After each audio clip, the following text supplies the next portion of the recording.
नमस्कार, मैं प्रियरंजन भारती आपके साथ मेरी बात में आपका बहुत स्वागत है। मित्रों,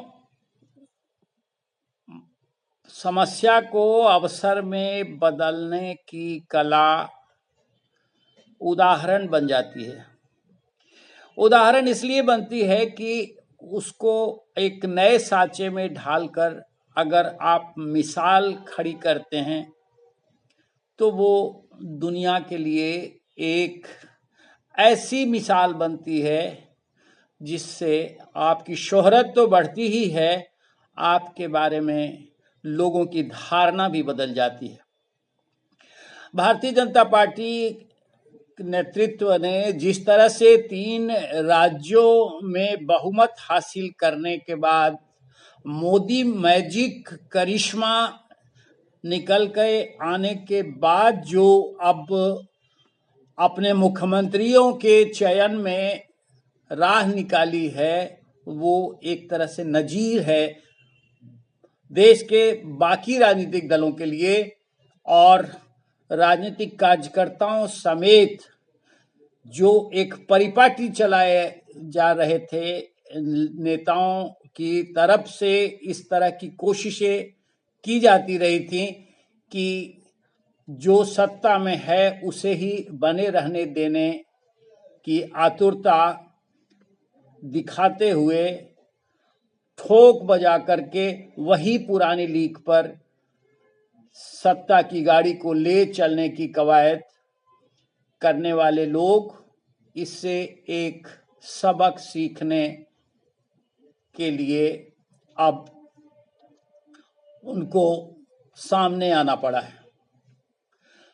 हुआ ये है कि जिस तरह मध्य प्रदेश, छत्तीसगढ़ और राजस्थान में भारतीय जनता पार्टी नेतृत्व ने बहुमत हासिल करने के बाद देर से ही सही लेकिन दुरुस्त तरीके से नेताओं का चयन किया, उससे देश भर को एक संदेश गया है। राजनीतिक दलों को भाजपा नेतृत्व का लोहा मानने के लिए विवश हो जाना पड़ा। कयास लगाए जा रहे थे कि बहुमत तो हासिल हो गया, लेकिन भाजपा में इन राज्यों में इतना अंतर कलह है कि शायद वो नेता नहीं चुन पाए सही तरीके से और इसी वजह से देरी हो रही है। लेकिन अब समझ में आया है इन सारे विरोधी दलों समेत देश के राजनीतिक कार्यकर्ताओं और नेताओं को कि भाजपा ने देर की है तो दुरुस्त तरीके से एक नजीर पेश करने के लिए और नया संदेश देते हुए रिवाज खड़ा करने के लिए। मध्य प्रदेश में मोहन यादव जैसे आरएसएस के करीबी और कर्मठ कार्यकर्ता तीसरी बार विधायक बने नेता को मुख्यमंत्री का पद, नेता का पद दे देना एक अद्भुत मिसाल है। उससे पहले छत्तीसगढ़ में एक आदिवासी नेता को विधायक दल का नेता बनाना,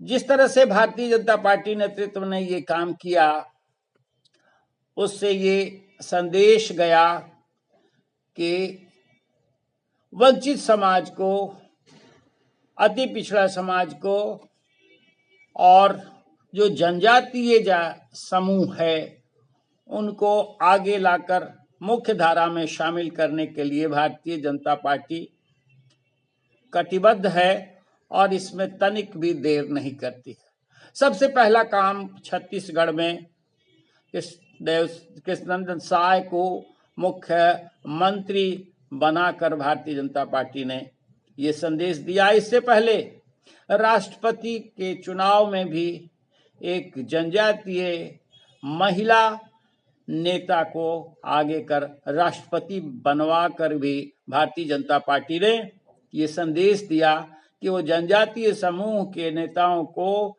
मुख्य धारा में शामिल करने के लिए सबसे ज्यादा कटिबद्ध है और पहले से कहीं अधिक ज्यादा आतुरता दिखा रही है।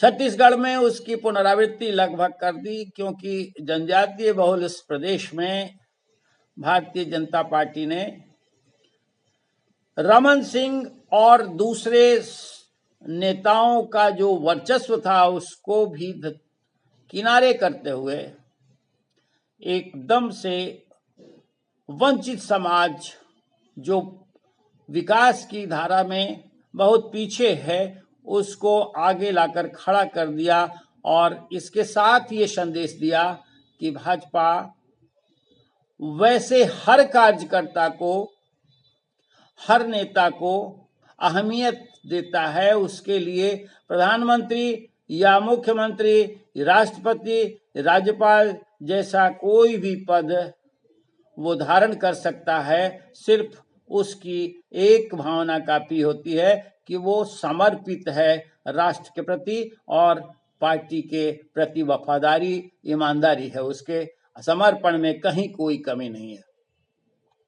दूसरा, मध्य प्रदेश में डॉक्टर मोहन यादव जैसे एक संघ के करीबी नेता और कर्मठ कार्यकर्ता रहे 3 बार के विधायक को चुनकर उसने ये तो दिखा दिया कि उसके लिए कोई भी कार्यकर्ता किसी भी पद धारण करने के योग्य है और साथ साथ ये संदेश भी दिया कि हम जाति की राजनीति तो नहीं करते, लेकिन वंचित समाज और ओबीसी तबका को आगे रखने से भी पीछे नहीं रहते।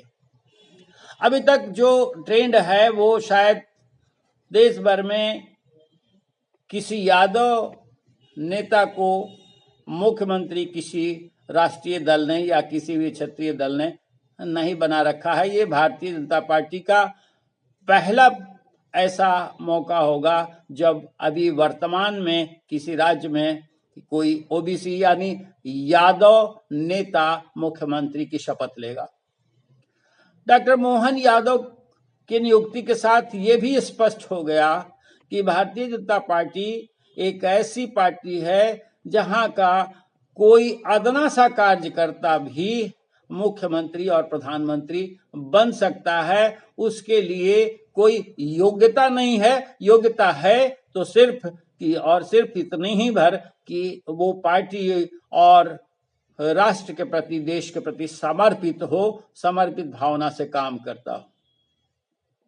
इन दो राज्यों के बाद राजस्थान में ऐसा लग रहा था कि पार्टी जो समीकरण है वहां मौजूद, जो पार्टी के अंदर घमासान है मुख्यमंत्री का पद धारण करने के लिए, उसमें शायद ही कोई रास्ता निकाल पाए, क्योंकि वसुंधरा राजे को दरकिनार करना आसान बात नहीं थी। लेकिन वहां केंद्रीय रक्षा मंत्री राजनाथ सिंह और पार्टी के मंजे हुए पुराने जाने माने नेता राजनाथ सिंह जी को लगाकर पर्यवेक्षक भेजकर पार्टी ने वसुंधरा राजे को इस बात के लिए राजी कर लिया कि पार्टी यहाँ फिर से किसी नए नेतृत्व को सत्ता सौंपना चाहती है और वह बिल्कुल नया नेता होगा, ऐसा नेता होगा जो एक मिसाल कायम करता हुआ दिखे पार्टी के लिए, और वैसा किया भी। राजनाथ सिंह के समझाने के बाद वसुंधरा राजे मानी और वहां एक सामान्य वर्ग के भजनलाल शर्मा जी को मुख्यमंत्री का पद दिया गया और उन्हें विधायक दल की बैठक में वसुंधरा राजे के मुंह से ही उनका नाम प्रस्तावित किया गया। ये अपने आप में एक मिसाल है। मध्य प्रदेश में भी मामा शिवराज सिंह ने नेता का नाम प्रस्तावित किया और अनुमोदन किया लोगों ने। राजस्थान में भी वसुंधरा राजे अगर पहले से इस बात के लिए अड़ी हुई थी कि वो मुख्यमंत्री बनेंगी, तो उनको राजी करते हुए, उनको सहमत करते हुए उनके मुंह से ही नए विधायक दल नेता के नाम का प्रस्ताव रखना, ये भी एक बहुत बड़ी बात है। और इसके साथ ही ये संदेश पार्टी ने दिया कि भारतीय जनता पार्टी ही एक ऐसी पार्टी है जहां किसी भी कार्यकर्ता को सबसे बड़ा पद धारण करने का अधिकार है और पार्टी इसको हमेशा प्रश्रय देती है। बाकी राजनीतिक दलों के लिए भी एक नजीर है और एक ऐसा उदाहरण है कि वो ऐसा करके दिखाएं। डॉक्टर मोहन यादव की नियुक्ति और उनको मुख्यमंत्री बनाए जाने के साथ जिस तरह से बेचैनी उत्तर प्रदेश और बिहार में ओबीसी की राजनीति करने वाले नेताओं के बीच हुई है, वो आप देख रहे हैं। क्यों बेचैनी है, वजह क्या है इसकी, आपको इसका विश्लेषण करने में हम इतना ही योगदान कर सकते हैं। बेचैनी इसलिए भर है कि भारतीय जनता पार्टी ऐसा क्यों कर रही है।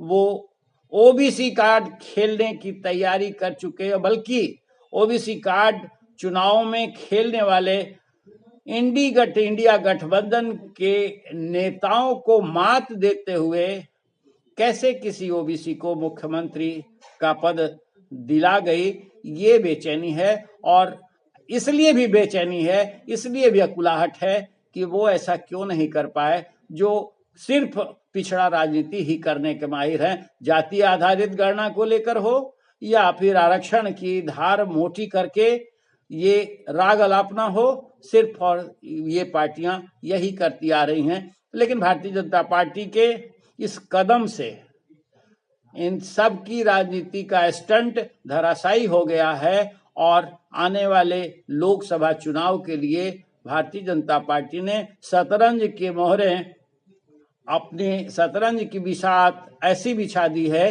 कि अब इसका काट निकाल पाना बहुत सहज नहीं हो पाएगा। देखते रहिए, आपके साथ मेरी बात, बने रहिए हमारे साथ और सब्सक्राइब करते रहिए। हमारे सारे विश्लेषणों पर आपकी प्रतिक्रियाएं हमें मिलती रहनी चाहिए।